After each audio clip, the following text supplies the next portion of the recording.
Shalom Bapak Ibu Saudara, selamat datang kembali di YouTube channel Kerinduanku Ministry. Kembali dengan saya, Pastor Daud Suryawijaya, yang akan menyampaikan kebenaran firman Tuhan. Mari sebelumnya kita bersatu dalam doa. Terima kasih Tuhan Yesus, terima kasih Allah Roh Kudus untuk kasih kebaikan Tuhan. Kami boleh ada sebagaimana kami ada pada pagi hari ini, karena kebaikan Tuhan. Kami ucap syukur Kau telah memberikan kami hari yang baru, berkat kesehatan, perlindungan yang baru. Dan sebentar kami akan mendengarkan sedikit dari kebenaran firman Tuhan. Tuhan Yesus yang berkati dari awal, pertengahan, sampai akhirnya. Biarlah nama Tuhan Yesus yang dipermuliakan. Dalam nama Tuhan Yesus kami telah berdoa dan ucap syukur. Haleluya. Bersama-sama kita katakan amin. Baik Bapak Saudara, pada pagi hari ini saya akan membawakan tema khotbah God's Love Language atau bahasa kasihnya Tuhan. Bapak Saudara, bahasa kasih dimiliki oleh semua orang. Love language atau bahasa kasih adalah bahasa yang digunakan untuk mengekspresikan rasa cinta atau kasih kepada orang lain. Dalam bukunya, Gary Chapman, seorang penulis, menjelaskan ada 5 cara untuk mengungkapkan dan menerima kasih yang disebutnya sebagai bahasa kasih. Ada 5 bahasa kasih yang dibagikan oleh Gary Chapman. Yang pertama adalah words of affirmation atau pujian. Yang kedua adalah receiving gift, yaitu menerima pemberian. Yang ketiga adalah quality time, yaitu waktu kebersamaan. Yang keempat adalah physical touch atau sentuhan. Yang kelima adalah acts of service, yaitu tindakan melayani. Jadi Bapak Saudara, kasih dapat diungkapkan dan diterima dalam 5 bahasa. Setiap orang mempunyai bahasa kasih yang berbeda-beda. Setiap kita mempunyai bahasa kasih yang berbeda-beda. Jika kita tidak tahu bahasa kasih seseorang, maka orang itu tidak akan merasa dikasihi. Jadi bahasa kasih seseorang itu berbeda-beda, Bapak Saudara. Ada yang mungkin dia lebih senang dipuji, lebih senang dikatakan, wah kamu cantik ya hari ini. Biasanya perempuan, bahasa kasihnya adalah senang dipuji. Ada lagi orang yang bahasa kasihnya itu senang menerima pemberian, menerima gift gitu ya. Ada lagi orang yang bahasa kasihnya adalah ketika bisa ditemani dengan orang terkasihnya, quality time dengan orang yang dikasihnya. Ada lagi orang yang bahasa kasihnya adalah physical touch, sentuhan. Ketika disentuh, orang itu akan merasa, wah, dikasihi. Ada lagi bahasa kasih yang terakhir adalah acts of service, dengan cara dilayani. Ada beberapa mungkin orang yang merasa dikasihi ketika dia merasa dilayani, Bapak Saudara. Dan kita akan belajar bersama-sama pada pagi hari ini apa sih yang menjadi bahasa kasihnya Tuhan pada kita. Yang pertama Bapak Saudara, yaitu bahasa kasih Tuhan pada kita yaitu perkataan pujian atau perkataan positif. Word of affirmation merupakan bahasa kasih yang ditunjukkan melalui perkataan positif, baik secara tertulis maupun secara lisan. Bapak Saudara, dari perjanjian lama sampai perjanjian baru, Alkitab dipenuhi dengan kata-kata peneguhan untuk kita, Bapak Saudara, untuk umat manusia, di mana Tuhan berkata, Dia mengasihi kita. Kita akan baca bersama-sama. Saya akan bacakan buat Bapak Saudara di dalam Yesaya 41 ayat yang 10, demikian firman Tuhan. Janganlah takut, sebab aku menyertai engkau. Janganlah bimbang, sebab aku ini Allahmu. Aku akan meneguhkan, bahkan akan menolong engkau. Aku akan memegang engkau dengan tangan kananku yang membawa kemenangan. Yesaya 54 ayat yang 10, demikian firman Tuhan. Sebab biarpun gunung-gunung beranjak dan bukit-bukit bergoyang, tetapi kasih setiaku tidak akan beranjak daripadamu, dan perjanjian damaiku tidak akan bergoyang. Firman Tuhan yang mengasihi engkau. Firman Tuhan berkata, kasih setiaku tidak akan beranjak daripadamu. Jadi Bapak Saudara, bahasa kasih Tuhan yang pertama pada kita adalah perkataan pujian atau perkataan dalam firman Tuhan. Yaitu Dia berkata pada kita, Dia mengasihi kita. Dia berkata, kasih setiaku tidak akan beranjak daripadamu. Tuhan mengasihi Bapak Saudara dan saya. Begitu banyak di Alkitab kita menemukan bahwa Tuhan mengasihi kita. Bapak Saudara, kita harus punya iman, kita harus percaya bahwa kasih Tuhan tidak pernah berkesudahan dalam hidup kita. Ketika kita percaya, apapun masalah pergumulan boleh terjadi dalam hidup kita. Tapi ketika kita percaya kasih Tuhan ada bersama dengan kita, hati kita akan damai, hati kita akan tenang, Bapak Saudara. Ketika kita percaya kasih Tuhan ada bersama dengan kita, kita akan menjalani hidup ini dengan penuh dengan damai sejahtera, Bapak Saudara. Itulah bahasa kasih Tuhan yang pertama, yaitu perkataan pujian, perkataan positif. Yang kedua, yaitu bahasa kasih Tuhan yang kedua adalah dengan cara kita menerima gift atau hadiah pemberian dari Tuhan. Yohanes 3 ayat 16, demikian firman Tuhan. Karena begitu besar kasih Allah akan dunia ini, sehingga Ia telah mengaruniakan anaknya yang tunggal, supaya setiap orang yang percaya kepadanya tidak binasa, melainkan beroleh hidup yang kekal. Kedua adalah Tuhan memberikan gift, pemberian pada kita, yaitu Tuhan mengaruniakan anaknya yang tunggal kepada kita. Siapa Bapak Saudara? Tuhan Yesus Kristus. Supaya setiap kita yang percaya kepadanya tidak binasa, melainkan beroleh hidup kekal di dalam kerajaan sorga. Itulah bahasa kasih yang kedua yang Tuhan berikan kepada kita, itu pemberian kepada kita, yaitu Tuhan memberikan anaknya yang tunggal kepada kita. Yang ketiga, bahasa kasih Tuhan yang ketiga pada kita adalah quality time, yaitu waktu kebersamaan dengan Tuhan. Matius 28 ayat yang ke-20, demikian firman Tuhan. Dan ajarlah mereka melakukan segala sesuatu yang telah kuperintahkan kepadamu. Dan ketahuilah, aku di sini Tuhan, menyertai kamu senantiasa sampai kepada akhir zaman. Bapak Saudara, inilah bahasa kasih Tuhan yang ketiga, yaitu Dia mau punya quality time dengan kita. Yaitu dikatakan, aku Tuhan menyertai kamu senantiasa sampai kepada akhir zaman. Tuhan menyertai kita senantiasa. Senantiasa artinya tidak berkesudahan. Artinya Tuhan selalu ada buat kita. Bapak Saudara, Tuhan memberikan quality time-nya kepada kita bukan hanya ketika kita masih ada di dunia ini, tapi Dia akan terus menyertai kita sampai akhir hidup kita, sampai selama-lamanya. Itu bahasa kasih Tuhan yang ketiga pada kita, itu Dia memberikan quality time-nya sama kita. Bahasa kasih Tuhan yang keempat pada kita yaitu physical touch, sentuhan.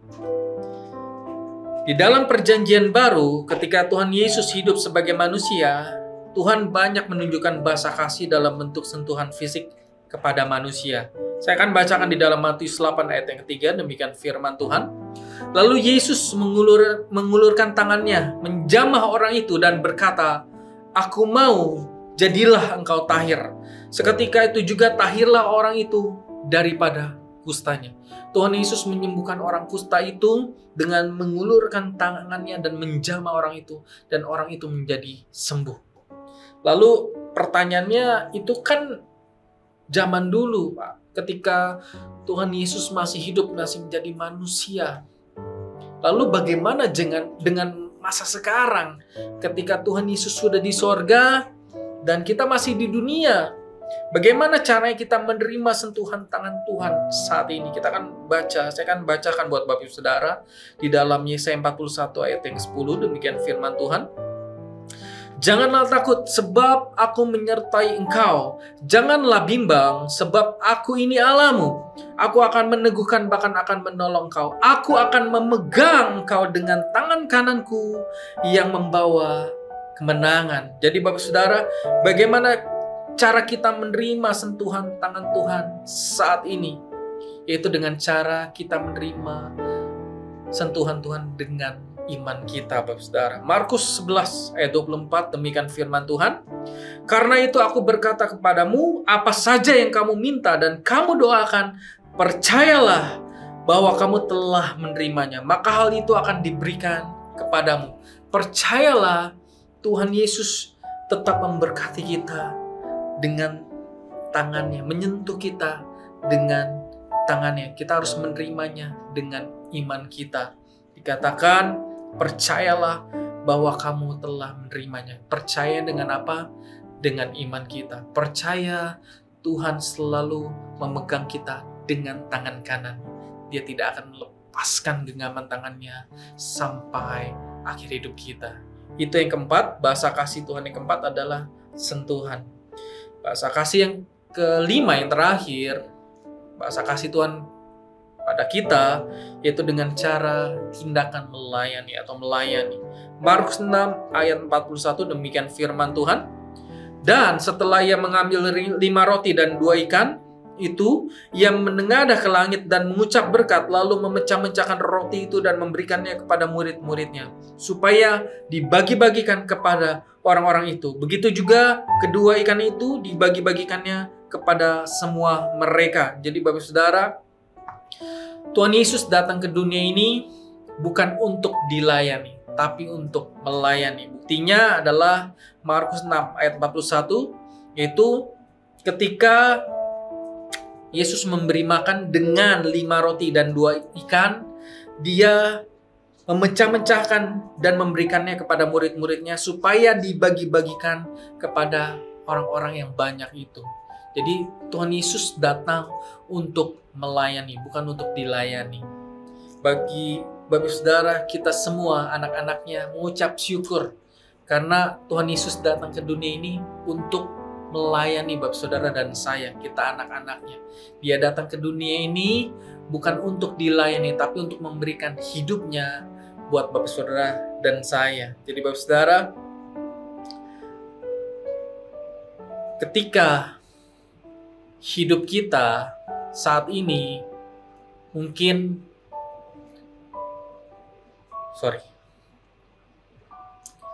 Jadi Bapak Saudara, inilah 5 love language Tuhan kepada kita anak-anaknya. Bahasa kasih setiap orang berbeda-beda.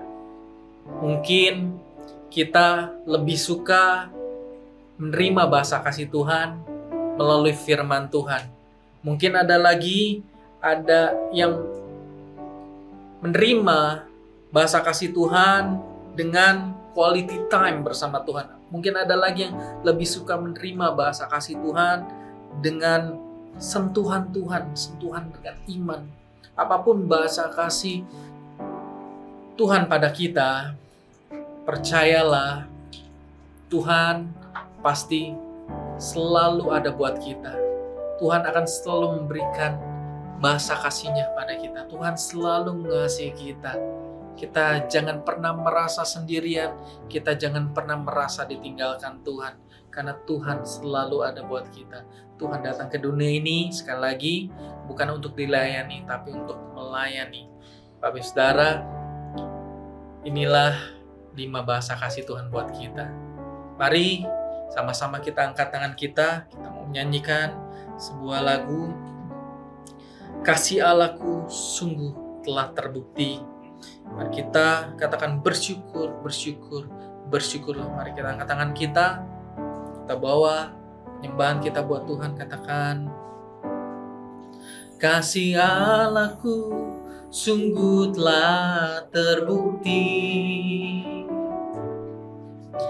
ketika Dia serahkan anaknya. Kasih Allah mau berkorban bagi kau dan aku. Tak ada kasih seperti kasih-Mu. Katakan bersyukur, bersyukurlah. Bersyukur, bersyukur, Bersyukurlah, bersyukur atas kasih setiamu. Ku sembah, ku sembah, ku sembah dan ku sembah. Selama hidupku ku sembah Kau Tuhan. Katakan bersyukur, bersyukur, bersyukurlah. Bersyukur, bersyukur, bersyukurlah, bersyukur, bersyukur karena kasih setiamu. Ku sembah, ku sembah, ku sembah dan ku sembah. Selama hidupku ku sembah Kau Tuhan. Katakan selama hidupku. Selama hidupku ku sembah Kau Tuhan. Selama hidupku ku sembah Kau Tuhan. Selama hidupku ku sembah Kau Tuhan. Mari kita bersatu dalam doa. Terima kasih Tuhan Yesus, terima kasih Allah Roh Kudus, mengucap syukur untuk bahasa kasih yang Tuhan berikan pada kami. Apapun bahasa kasih yang Tuhan berikan pada kami ucap syukur ya Bapa. Baik itu quality time Tuhan bersama kami, Tuhan melayani kami, Tuhan memberikan kata-kata pujian, kata-kata positif melalui firman pada kami. Kami ucap syukur ya Bapa. Kau selalu ada buat kami, tidak pernah meninggalkan kami. Dan sebentar kami akan beraktivitas. Tuhan Yesus berkati aktivitas kami, apapun yang kami pegang, kerjakan, studi, sekolah kami, Tuhan Yesus buat menjadi berhasil. Diberkati sepanjang hari ini, hari yang penuh berkat, hari yang penuh sukacita, damai sejahtera. Terima kasih Tuhan Yesus untuk firman-Mu. Biarlah firman-Mu berakar, bertumbuh, bahkan berbuah lebat di dalam hidup kami. Biarlah firman-Mu menjadi rema dalam hidup kami. Terima kasih Tuhan Yesus. Di dalam nama Bapa, Putra dan Roh Kudus, dalam nama Tuhan Yesus kami telah berdoa dan ucap syukur. Haleluya. Bersama-sama kita katakan amin. Terima kasih sudah menyaksikan YouTube channel Kerinduanku Ministry. Saya mau katakan yang punya sorga, Christine love you. God bless you.